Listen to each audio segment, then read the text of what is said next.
Boa tarde a todos, bem-vindos a mais um webinar do ciclo especial com o CME Group. O meu nome é Steven Santos. Eu pedi-vos que escrevessem na janela de conversação, por favor, só para garantir que conseguem ouvir-nos em perfeitas condições.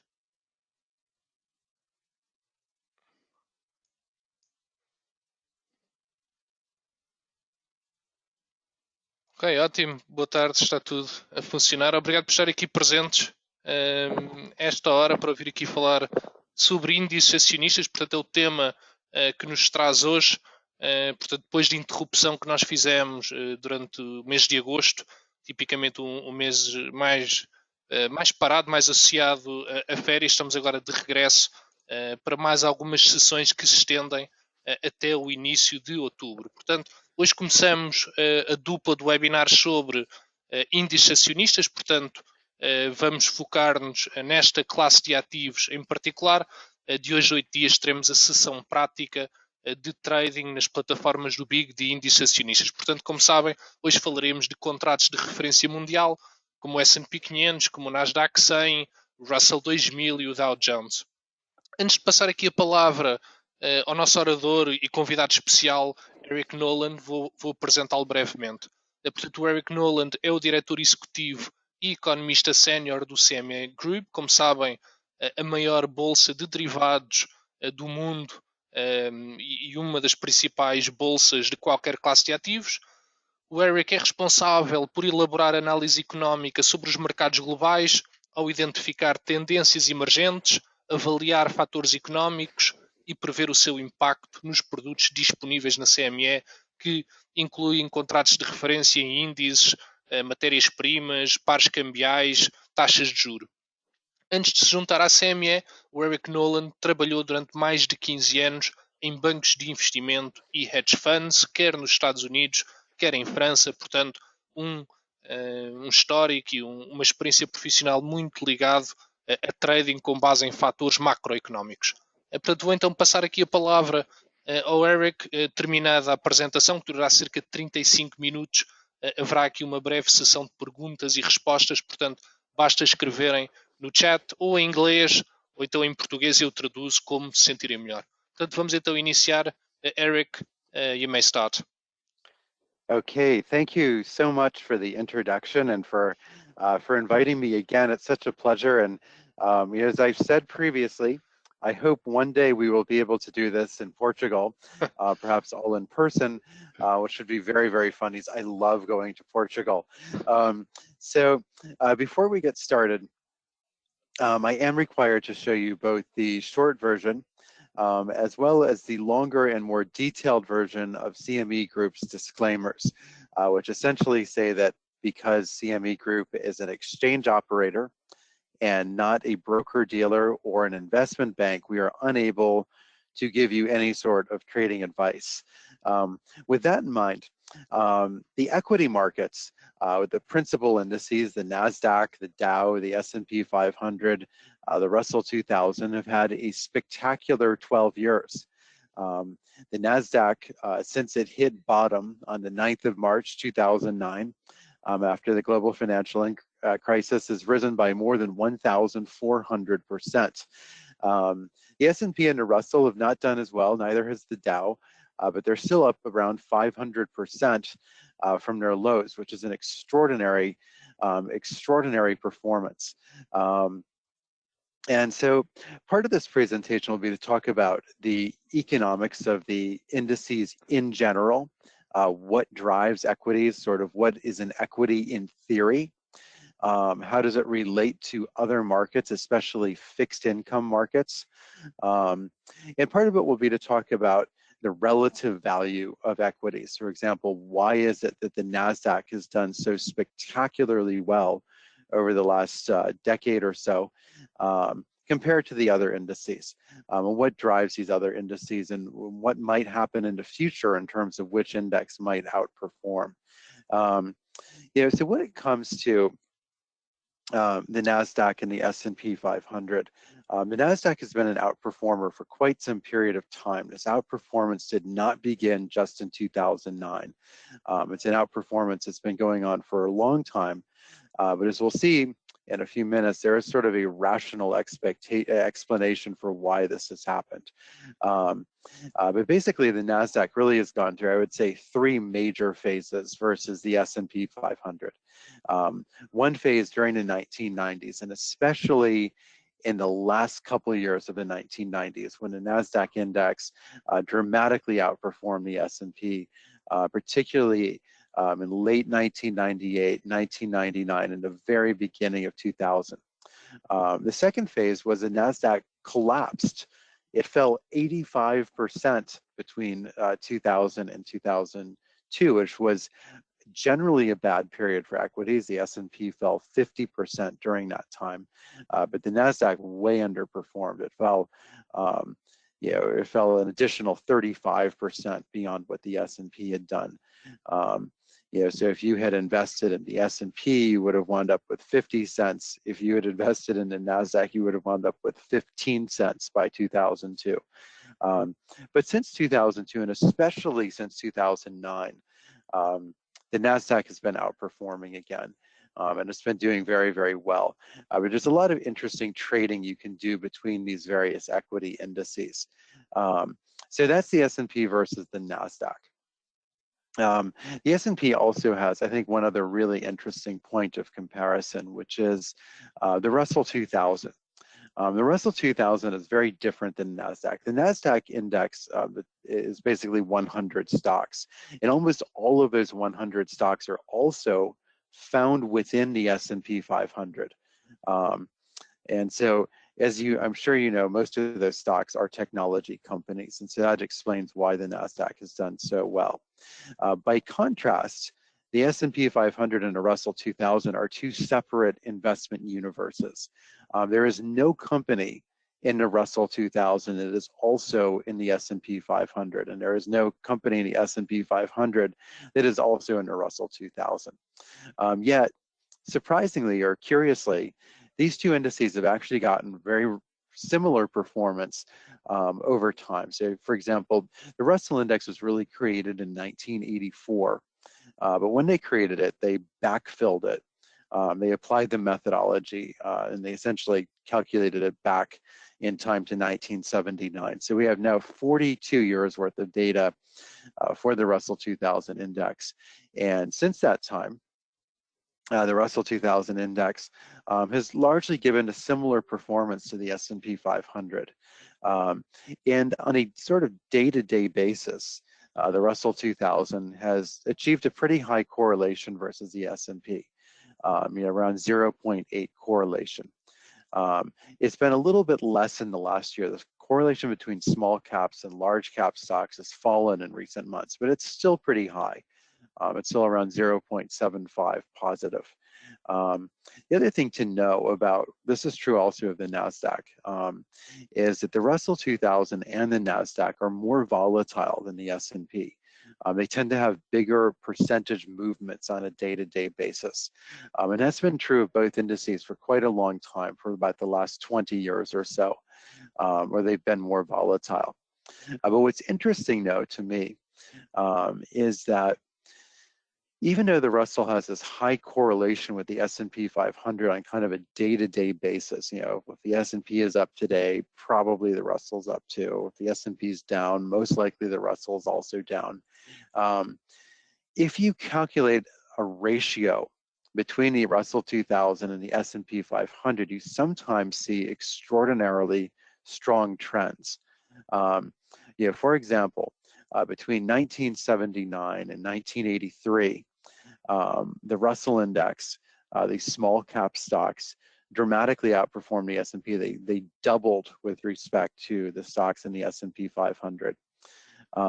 Then from 1983 to 1990, large cap stocks outperformed. The S&P did much better, essentially recovered all of the ground that it had lost versus small cap stocks in the early 1980s. And then some. But then the economy had a recession in the early 1990s, and for a while, the Russell outperformed again between 1990 and 1994 or so. But then during the second half of that economic expansion, in the late 1990s, once again, the S&P began outperforming by quite a lot. especially in the last few years of the decade. And then from 1999 until 2013, it went back to small caps. Small caps achieved a tremendous outperformance, going up something like 114% with respect to the S&P 500. So the S&P 500 during this time, it was roughly unchanged. Small cap stocks doubled. But then in the second half of the last decade, or actually the second 2/3 of the last decade, so really from 2013 through to the beginning of 2020, the S&P 500 did much better than the Russell did. And then during the pandemic, or just in the immediate aftermath of the pandemic bottom, suddenly small cap stocks started outperforming tremendously. But then in the last few months, they've come back and lost a lot of their lost ground. So I guess one of the questions is what's going on here? It seems to me like small cap stocks in general do better during periods of tremendous economic uncertainty. So when the economy is in a recession, or when it's at the beginning of an economic recovery, the first months or first years of an economic recovery, small cap stocks tend to do really well.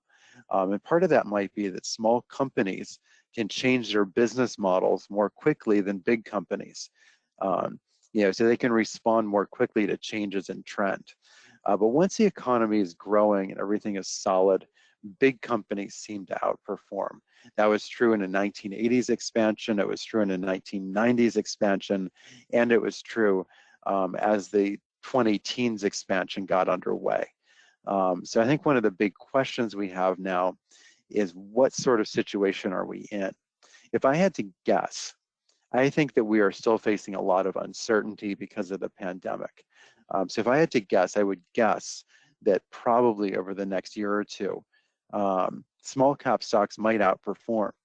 A lot of these small companies have not achieved these magnificent valuation levels that you see in technology stocks, which are a quarter of the S&P 500 index. A lot of them have very nimble business models that might be able to respond to changes in the economy more quickly than some of their bigger competitors. Of course, you can also calculate a ratio between the Russell and the NASDAQ index as well. This is what that ratio looks like. That ratio, of course, is very much driven by technology stocks. When technology stocks do well, the NASDAQ outperforms the Russell 2000 and the S&P 500.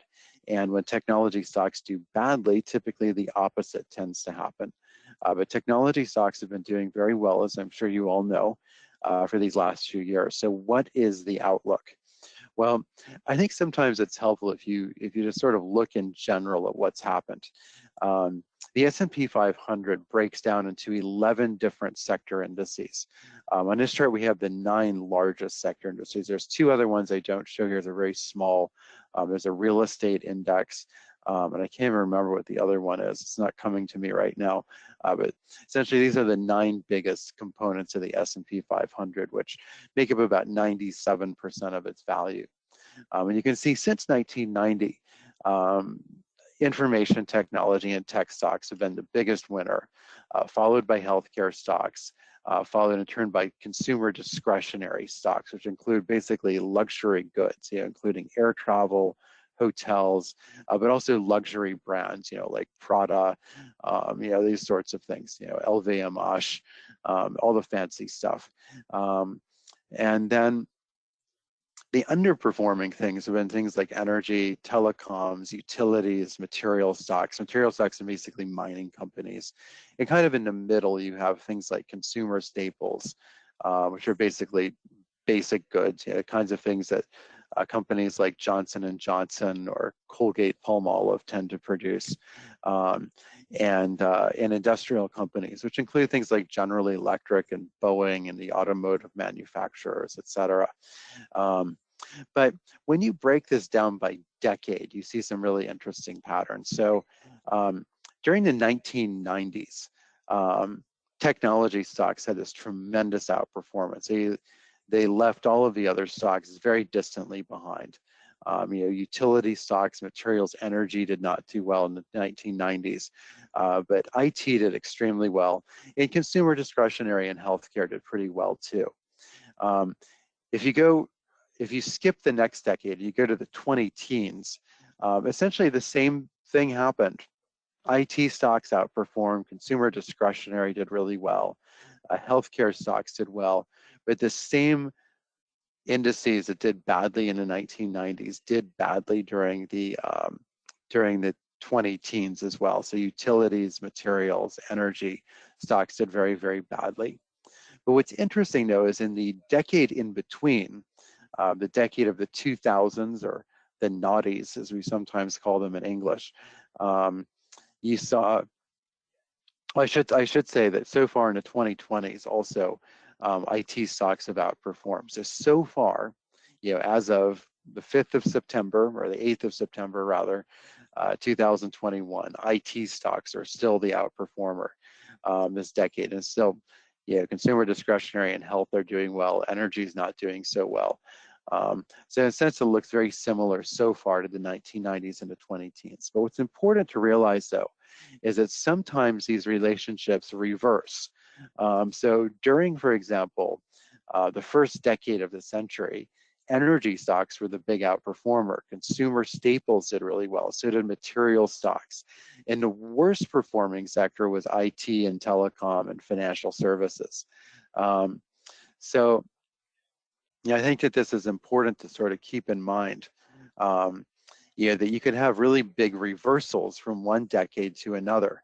On the left-hand chart here, you see a comparison between the stock market, the stock indices, or the sectors that did well, I should say, during the 1990s, and those that did well between 2000 and 2009. As you can see, there was a negative correlation.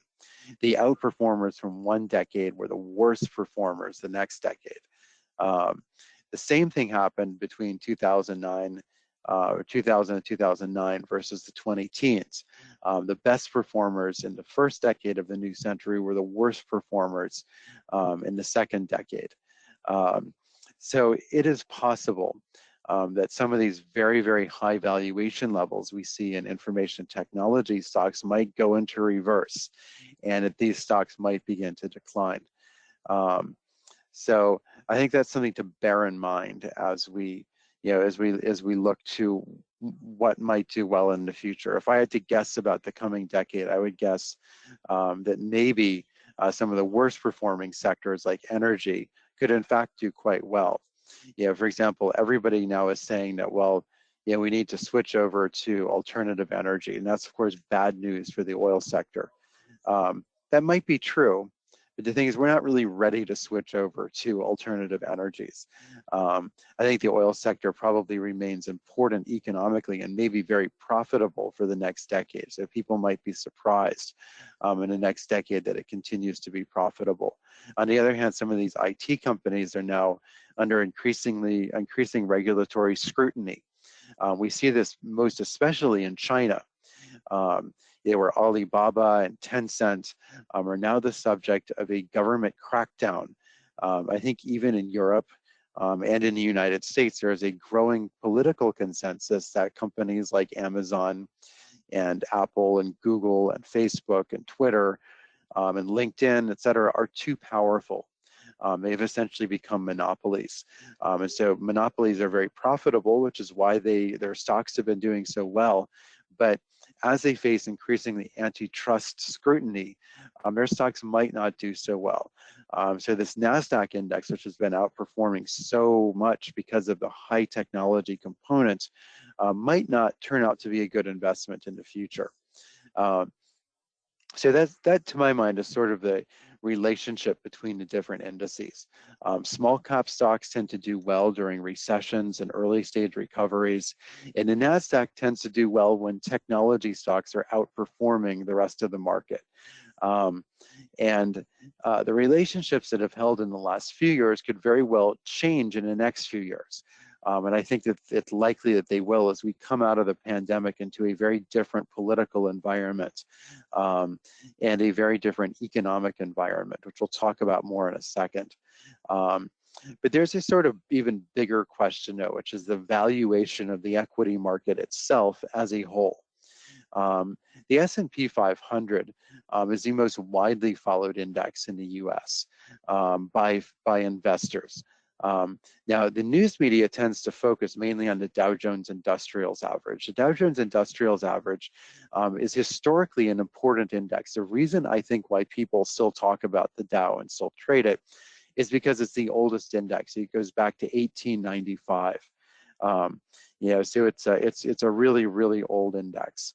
And so because it's so old, it has a sort of first mover advantage.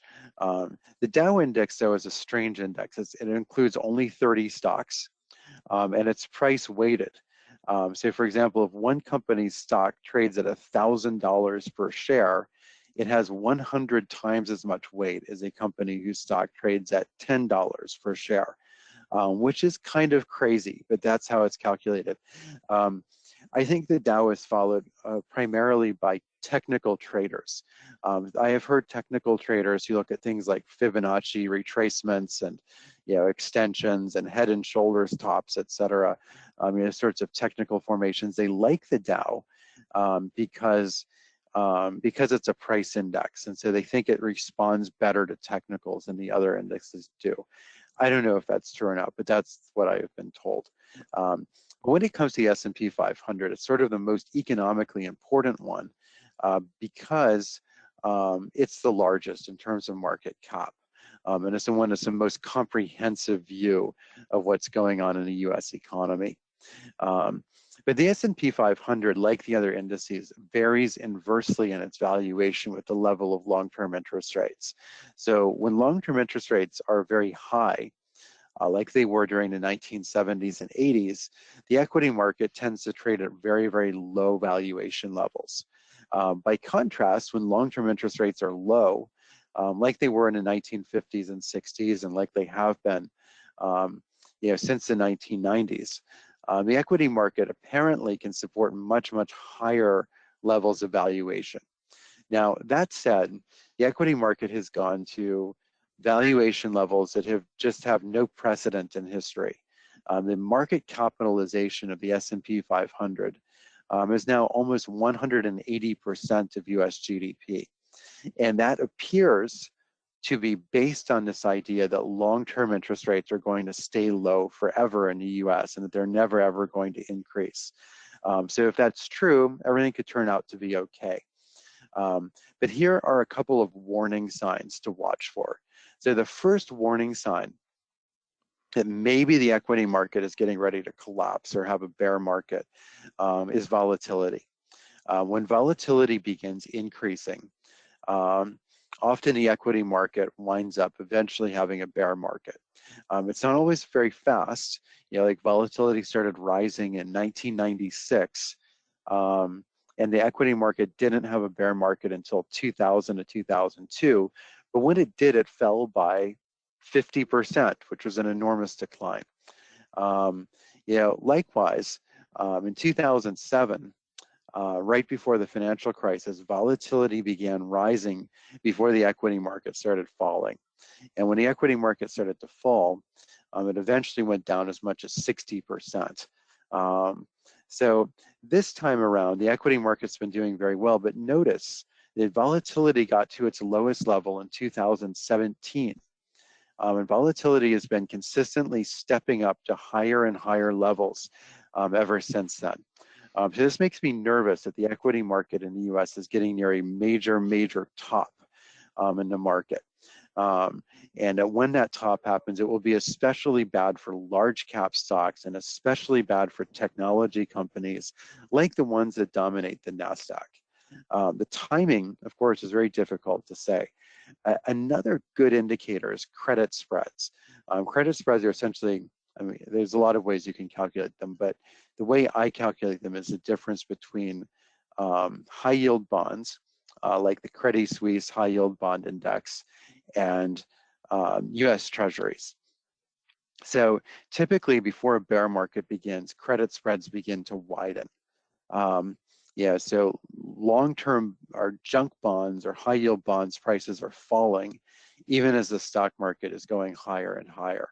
And this is kind of interesting because when you think about a corporation, the equity value of a corporation is sort of like a call option who has a strike price of 0 and no definite expiry to the option. Whereas the bond of a corporation, the debt of a corporation, is sort of like a short put option that has a certain expiry to it. So if the stock market is rising and credit spreads are also widening, what that implies is that volatility is increasing.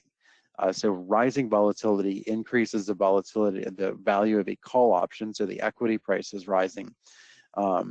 But it decreases the value of the debt, since the debt has an embedded short put option. And so something similar happened in between 2003 and 2009. Credit spreads began widening before the peak in the equity market. So they gave a warning signal that something was going wrong. Essentially, in the summer of 2007, people started realizing something was wrong in the subprime market, but the equity market didn't peak until maybe 6 months later. And so this time around, credit spreads have not really started to rise until maybe the last couple of weeks. And this in part is because the Federal Reserve, through its quantitative easing, was actually buying junk bonds. So they actually caused junk bond yields to fall down to record lows. But as the Federal Reserve begins to pull back on quantitative easing, my sense is that what's likely to happen is credit spreads will start widening. So the high yield bond market will start falling in price, which means that the yields on those high yield bonds will start rising. They'll probably rise more quickly than treasuries. And as that happens, it will send a warning signal that something is very deeply wrong with the US equity market. Another potential warning sign is earnings. Corporate earnings tend to peak before the equity market peaks. You see, they peaked around 1997, but the equity market didn't peak until around 2000. Earnings peaked again in 2006. The equity market didn't peak until 2007. And corporate earnings kind of peaked in 2013. The equity market hit a rough patch in 2015. Now corporate earnings have soared to record highs, so that's good for the stock market in the short term. But as we'll see later, with the tremendous increase in wages, the shortages of labor, increasing raw material costs, it's possible that corporate earnings could begin to fall. And if they do begin falling and the equity market continues to go higher for a while, that could also be a warning signal that something is wrong.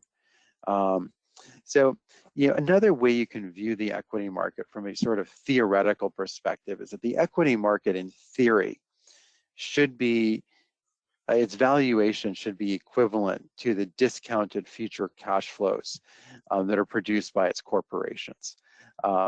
So part of the reason why the stock market did so well during the 2010s was because dividends grew tremendously. The amount of dividends paid by S&P 500 companies rose by 155% between 2010 and 2020.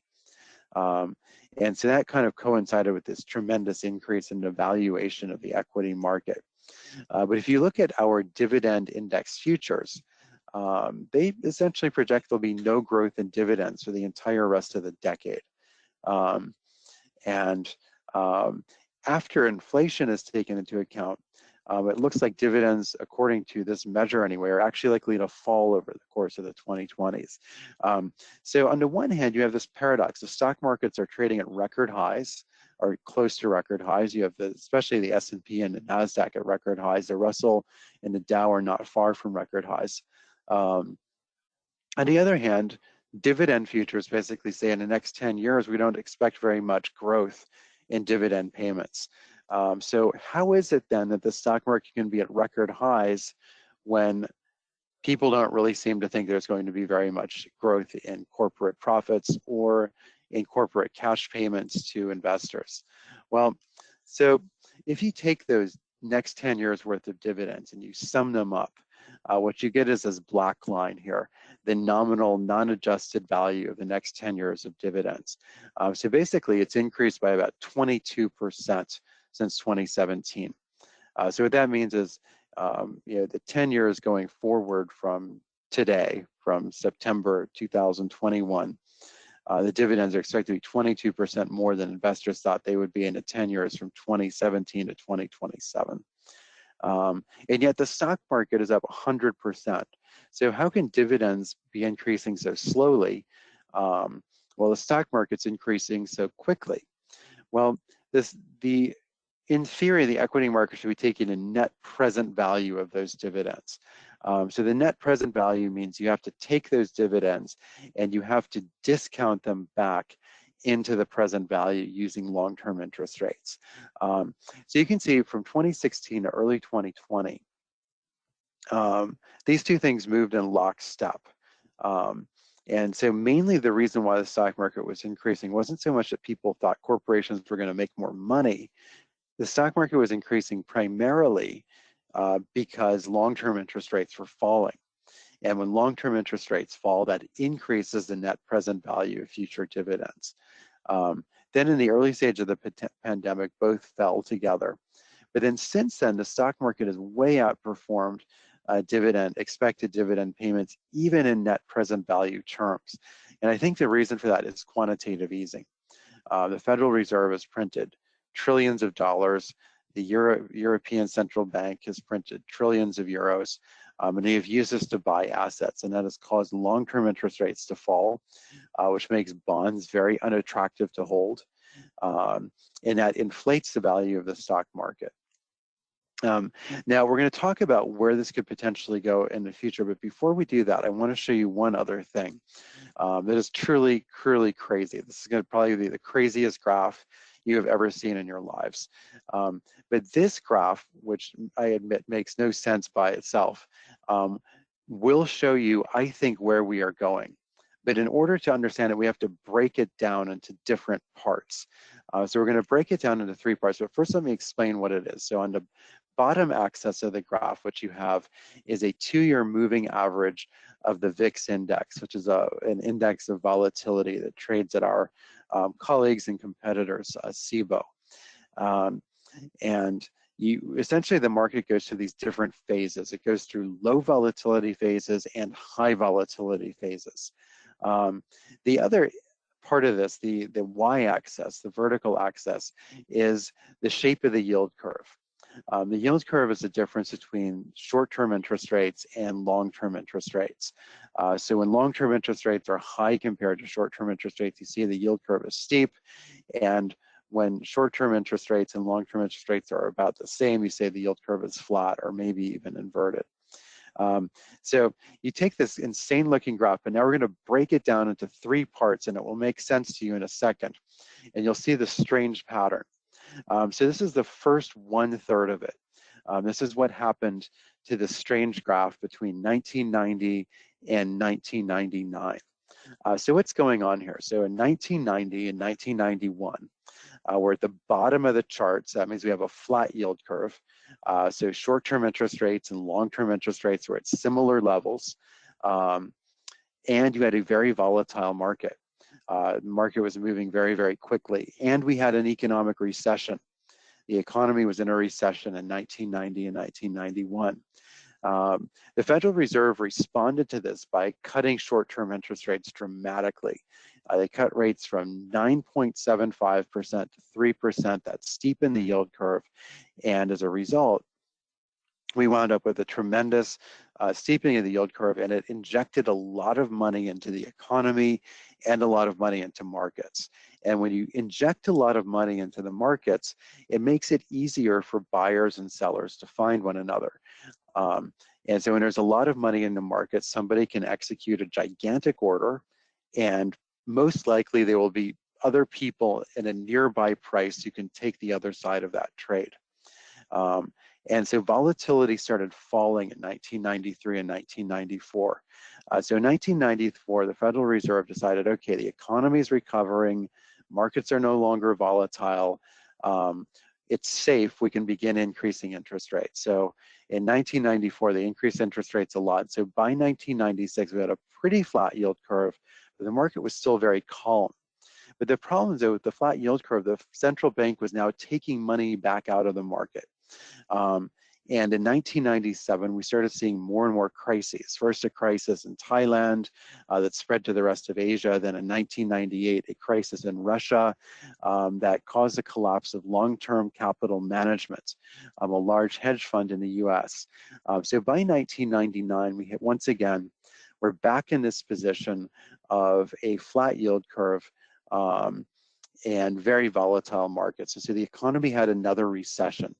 The Federal Reserve responded to this by cutting interest rates, this time from 6.5% to 1%. That steepened the yield curve. So by 2004 or so, volatility was falling. Federal Reserve said, okay, the economy is recovering, it's all good.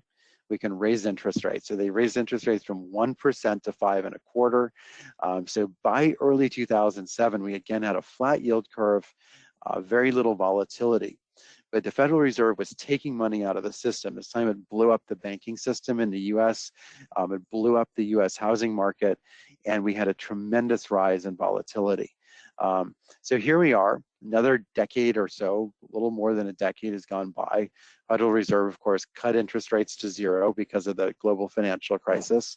That steepened the yield curve. Volatility very slowly subsided. This time it took 5 years to come down. So after 5 years, the Federal Reserve slowly began increasing interest rates. And they increased interest rates really through the end of 2018.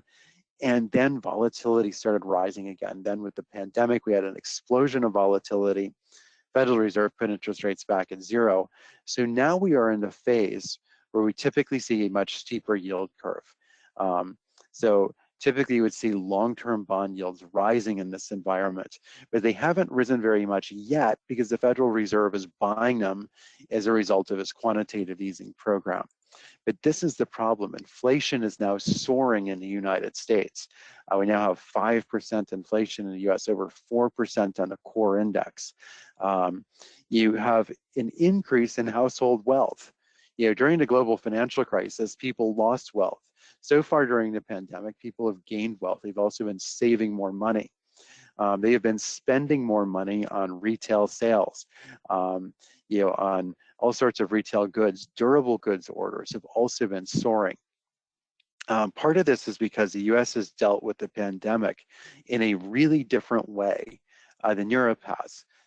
Here in Europe, including the UK where I live, and in France where I also have French nationality, essentially what governments did in the pandemic is they told employers, okay, if you have to shut down, furlough your employees, you just basically tell them not to come to work. We, the government, will give you a loan to pay your employees, and so long as you pay the employees, the loan will be forgiven. So when Europe reopened, everybody basically went back to the same job that they had before. I mean, not everybody, of course, some people moved around or things changed or whatever, but people generally went back to their previous employers. In the US, that was not the case. In the US, there were no furloughs or anything like that. Companies just laid off their workers, and then the workers were severed from their previous employers, and they were put on very generous employment benefits, and in some cases paid more than what they had been earning previously. In addition to that, the US government also sent out gigantic stimulus checks of thousands of dollars for every American, even people who hadn't previously been working at all. So we have this huge rise in inflation, huge boom in consumer spending that doesn't really see any equivalent in Europe. But in any case, US consumer prices are soaring, the unemployment rate is falling, and you can see that the US government basically spent a lot more than Europe did. It had a much, much, much bigger budget deficit. And here in Europe, retail sales and consumer spending basically recovered to kind of its trend line where it had been going before, where in the US, consumer spending is far, far above where it had been previously. In the US, the government budget deficits are much larger than they are elsewhere, and you see tremendous levels of debt building up in the US in particular, but also in Europe. And this, I think, will have consequences down the road for the stock market. This is also true, for example, in China and Hong Kong as well. And so this is why I think if you have to choose where to invest in the stock market, maybe small cap stocks outperform over the next decade, I don't know. But I'm a little worried about these tech companies and the companies that have done the best during the pandemic. As we come out of the pandemic, consumer spending patterns may change in ways that do not favor the winners from the pandemic. But there's one other thought I would like to leave you with, is maybe the best performing investment won't be within the equity markets. It may be outside of the equity markets. In particular, the price of gold could do very, very well, I think. The price of gold and the price of stocks have done pretty similar performance since 1928 overall. But there are periods in which stocks do extremely well and periods in which gold does much better. Gold did much, much better in the late 1960s, 70s, and the 1970s, when the United States was retreating from global leadership, when there was a lot of inflation. Equity markets were going from high valuation levels to lower valuation levels. And bond yields were going from low levels to higher levels. And I kind of wonder maybe if the 2020s turn out to be a bit like the 1970s with a tremendous outperformance of gold. So that I will leave you there. And we have lots of time, I think, to take questions. I think I have about 18 minutes or so for questions. I do have to leave exactly at 5 o'clock because I have another very different presentation starting at 5 o'clock. So I won't be able to stay beyond that. But if you have questions, I'd be happy to take them. Thank you very much, Eric. Brilliant presentation. Once again, thank you. Vou então pedir, se tiverem algumas perguntas que queiram que o Eric responda. Portanto, às 17 horas em ponto, o Eric terá outra apresentação, mas até lá temos cerca de 15 minutos. Portanto, se quiserem colocar alguma pergunta relacionada com estes temas que estivemos a ver, em termos de índices, acionistas, volatilidade, VIX, ouro, prata, por aí fora, correlações, estejam à vontade. Eric, I don't know if you can see the questions. If not, I can just... You can't, okay. Right? Yeah, I don't think I can see them. Yeah, okay. I see a chat, but yeah. Okay, no problem. So I'll read it out to you. So one attendee is asking, what do you think about electrical vehicles market? Will it grow? Oh yeah, I think it will definitely grow. I mean, I think it's definitely going to grow. I think that the question though is, will it grow in line with consumer expectation or line with investor expectations? When you look at a company like Tesla, it has extremely high valuation levels. Yep. That may be justified because Tesla is not just a manufacturer of automobiles, it also holds the patents for many other related technologies, including batteries, which can be used outside of electrical vehicles as well. But yeah, I think the trend will be towards more and more electrical vehicles. But I think it's going to be a trend that plays out probably over the next 20 years or so. So each year to year, it's going to be a fairly slow change. Ok, thank you. Mais questões, por favor? Estejam à vontade. Podem escrever em português, pronto, não há problema nenhum. Posso fazer essa tradução rápida.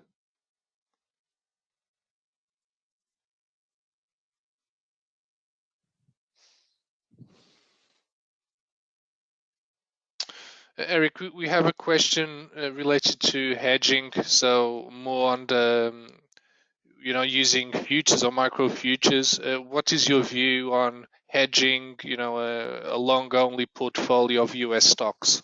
How do you usually approach that topic? Well, yeah, I think that futures are an extremely efficient way of hedging a portfolio. They're a much lower cost way of doing it than buying and selling the underlying securities themselves. But I think it, of course, depends what the nature of your portfolio is. So if you have a portfolio that's very heavily weighted towards technology stocks, you would probably want to use the NASDAQ future to hedge yourself. If you have a portfolio that's more broadly weighted, the S&P micro would probably be an easier way to hedge yourself.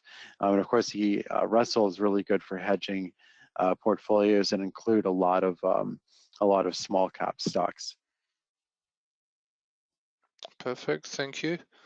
Some more questions. What is your opinion on commodities such as crude oil? Yeah, so crude oil is a difficult one to say because it has essentially two sides. Of course, it has its production side and it has the consumption side. The consumption side has been recovering pretty nicely up until August. As things began to reopen, people began to travel again, et cetera. So I think there was a lot of optimism about crude oil earlier this year and really right up until July or early August. However, now the Delta variant of COVID is spreading so rapidly around the world that people are really calling into question their travel plans. And so when you look at the US, for example, the number of people traveling has kind of hit a wall. It's not really growing anymore.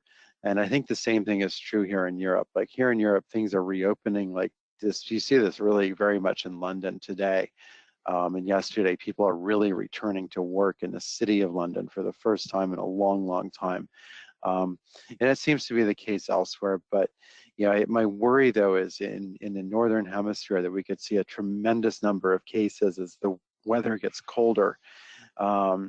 And we've already seen this in the United States, especially in the southern United States, which has very low vaccination rates. You could see a lot of problems as the weather gets colder. You also see this in Israel too. Israel has extremely high vaccination rates. It was one of the first countries to achieve very high vaccination rates. And they had a lot of problems with COVID over the summer as well. So, as these things happen, it could mean that demand for petrol doesn't grow very quickly. On the supply side, it's a little bit more complicated. The US and Saudi Arabia and Russia all cut back production, as did other countries in OPEC. That helped to stabilize crude oil. But now production in the US is starting to rise again. It's a very slow pace of increase, but you're starting to see some investment coming back online. The Saudis have started to increase production as well. And the Saudis are starting to go after market share in Asia, which they don't want to lose to the US or to Russia. So I think that makes my outlook for oil, I would say, somewhat cautiously bearish as we move into the fall. Okay, perfect. Another question. According to the FIG grid, 35-year cycles, we should be at the beginning of a grid cycle. Do you think the next years won't follow those cycles? I'm not really sure I believe in 35-year cycles. Okay. I'm not sure I really believe in it. I mean, you look 35 years ago, we were in kind of like the late 1980s, and at the time everybody called it the greed decade. I don't know. I mean, we've been in a bull market now for a long time. Okay. What do you think about the new player in the market, crypto? Do you think Bitcoin can be gold or Ethereum can be growth, at least a proxy? I think it can be, yeah. I mean, they've certainly done very well so far. I didn't put in my Bitcoin slides. I think I may have put them in other presentations for you, and we can certainly talk about it in the future. Bitcoin, I mean, if you're going to invest in Bitcoin, what I recommend is that you go to this website that gives free data. It's called blockchain.info/charts. And there's one particular chart you can pull up, and you have to get all the data going all the way back to the beginning, and it's called cost per transaction. And so Bitcoin, even though it's done spectacularly well over its history, it's gone from essentially 1 cent to $50,000, which is an amazing return. It has had 3 enormous crashes. It had a crash in 2010 where it fell 93%. It had a crash around 2012-13 where it fell 82%. And then it had another crash at the end of 2017 and early 2018. Where it fell about 82-83% again. Then of course it had a 4th crash earlier this year where it fell over 50%. It went from 64,000 to around $30,000. And each of these 4 crashes in Bitcoin was preceded by a tremendous spike in its cost of trading. And Bitcoin transaction costs for the moment remain quite expensive. So I'm very cautious about Bitcoin in the short term. Ethereum, as you point out, has done quite a bit better than Bitcoin. Bitcoin, I think you're right, in some ways it's like gold. It has a very limited supply. Ethereum, I would compare it more to copper. It's more like an industrial metal because it actually has applications and uses, and its supply is not so limited. Ethereum is essentially limited to 18 million new coins per year. It's more typically, it's maybe 6 or 7 million per year on average. But it has no hard limit to its ultimate supply. So how Ethereum does, I think, really depends on how useful it is in terms of creating smart contracts. Essentially, it's a currency of a smart, Ether is a currency of the Ethereum smart contract network. And so it's essentially how well it does is really a reflection of how useful people think it is at any given point in time in terms of creating new applications. So I think it's a little hard to say how it goes. My guess is there will be other cryptocurrencies in the future that maybe outlast Bitcoin and Ethereum. I think Bitcoin itself is very badly flawed. Like some people wonder, will Bitcoin replace the dollar or the euro?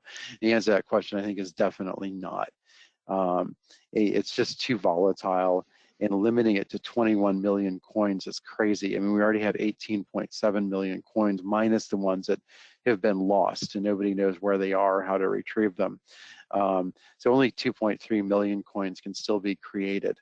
And that's just not enough money supply to reflect the needs of the economy. So I think it's just kind of a crazy investment vehicle. Thank you. Just a couple of more questions, if you don't mind, Eric. Yeah, of course. Regarding gold as a possible investment in the future, how are the reserves of the central banks at this moment? Do you expect an increase of those reserves? And should that movement pressure demand and price? Yeah, so central banks since 2009 or so have been generally adding to their gold reserves. Not every year, but for the most part, central banks have been buying more gold than they've been selling. And I think that's in part because a lot of emerging market central banks like Russia and China, et cetera, they don't trust the global reserve currencies. And so there's really only 2 global reserve currencies. There's the US dollar, which is about 60% of global currency reserves, and the euro, which is about 25%. And then beyond that, you have a lot of smaller currencies that play a smaller role, like the Swiss franc and the British pound and the Japanese yen, for example. But the thing is, all of these central banks are just printing money like there's no tomorrow. So if you're, for example, the Russian central bank or the Chinese central bank, you're looking at what's going on in America, what's going on in Europe, and you're probably thinking to yourself, well, maybe we should diversify ourselves and put some money into something that actually has some real value. So yeah, I would expect that in the next few years, because of the QE, central banks in emerging market countries will probably want to add to their gold reserves. They may be limited in that because the price of gold's pretty high right now at $1,800 an ounce, but some of them I think might be afraid that it's going to go up to like 5,000 an ounce or something like that. So they probably want to, have more of it in their portfolios. So yeah, I think that the QE is making them very nervous and will make them net buyers. Okay, American stocks have a high price to earnings versus Chinese stocks, which have a low price to earnings right now. Is this a buying opportunity? Ordinarily, I might say yes. However, the government of Xi Jinping is basically doing a huge, huge crackdown on Chinese capitalism. And I think the reason why Chinese stocks have a low valuation level is very simple. It's because they exist in an environment in which the government does not respect private property rights. It is very, very much geared towards having this sort of Maoist redistribution of wealth. And so I think that's making investors very, very nervous. There's a great article this weekend, I think it was this weekend, or maybe late last week, by George Soros in the FT. So if you're tempted to buy Chinese stocks as you think they're cheap, maybe, but I would read George Soros's article before you do it. Okay. Russell 2000, do you believe it's in an accumulation phase or in a distribution phase? Well, that's a good question. I would say it's probably, I would say more of an accumulation phase. I think small cap stocks look really interesting here. I think that as the economy recovers from the pandemic, we'll have a lot of turbulence. In the past, small cap stocks have responded better to periods of turbulence than large cap stocks have. Okay, so one final question before you leave, Eric.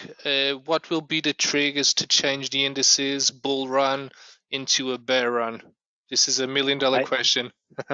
Okay, so the $1 million question, I think the trigger will be a rise in long-term interest rates. Okay. So long-term interest rates started rising in Q1. We had a pretty strong rise in bond yields, but then in Q2 they fell back, and they didn't move very much over the summer. But in the last few weeks, they have started rising again. The Federal Reserve has warned, and it's minutes from its July meeting, that it's been talking about pulling the plug on QE.